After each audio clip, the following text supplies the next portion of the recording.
Ano ba ang testosterone? Ang testosterone ay ang pangunahing sex hormones sa kalalakihan.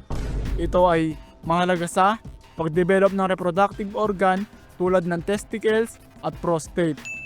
At mahalaga rin ito para sa sekundaryang karakteristik tulad ng muscle gain, bone mass, paglago ng mga facial at body hair. Pero ang testosterone din ay ang nagkokontrol sa ating libido at sa pagiging dominante ng ating pag-uugali. Dahil malaki ang epekto ng testosterone sa ating pangkalahatang kalusugan. Naapektuhan nito ang ating mood, cognition o pag-unawa, social behavior, metabolism, enerhiya, cardiovascular health, at pagpigil ng osteoporosis o pagnipis ng ating buto. Kapag mababa ang testosterone, ay maaaring lumitaw ang mga sintomas gaya ng pagkahina ng ating katawan, fat accumulation o pagbubuo ng taba sa ating katawan, anxiety o pagkabalisa, depression, sexual performance issue, at bone loss o pagnipis ng buto.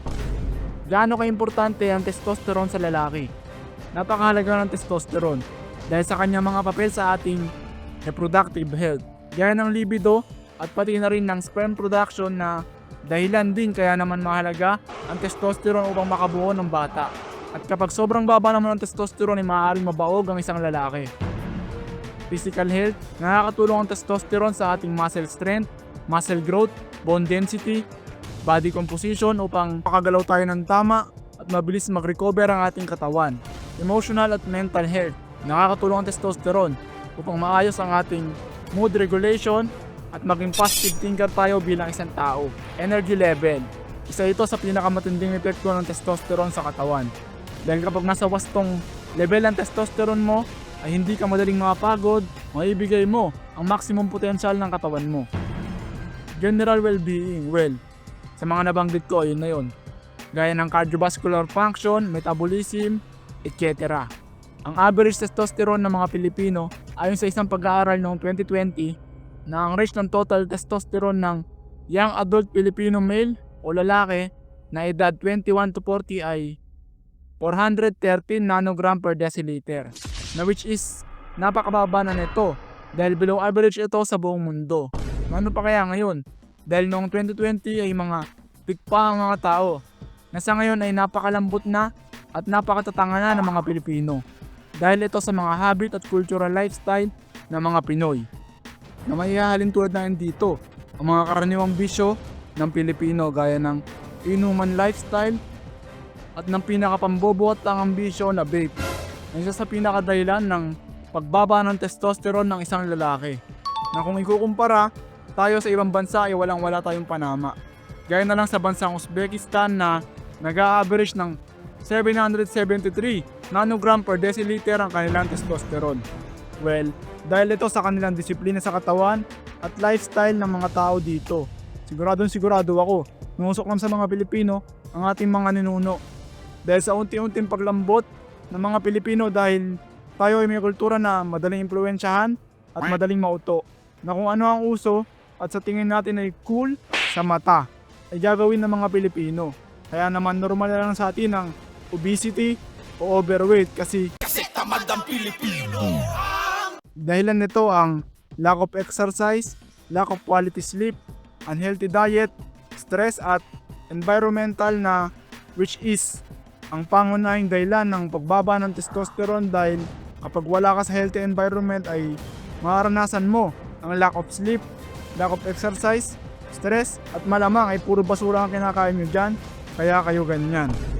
Solusyon para mapataas at mapanatili ang testosterone sa natural na pamamaraan. Unang-una dyan ang pagbabawas ng timbang at ng taba sa katawan sa pamamagitan ng healthy diet, regular exercise, na makakatulong sa pag-maintain ng testosterone. Regular resistant training o high intensity exercise, lifting weights, pero umiwas sa labis na endurance training gaya ng mga long distance running. Dahil ang sobra ay masama. Tignan mo na lang yung mga runner at biker na yan. Tingin mo ba, mataas ang testosterone nila? Pero ang sobra rin naman sa testosterone ay masama din. Tignan mo na lang si Pickle. Kumain ng balanced diet at whole foods based diet. Dahil ang well-balanced diet ay nakakapag-improve ng hormone na mismong nagpapataas ng ating testosterone.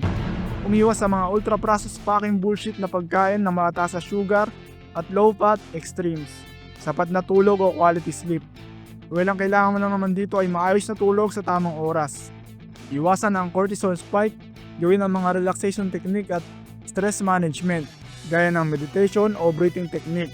Iwasan ang mga toxins. Limitahan ang exposure sa plastic, pesticide, heavy metal, pati na rin ang paggamit ng non-stick pan dahil meron itong permanent chemical na maaaring ma-absorb ng ating katawan.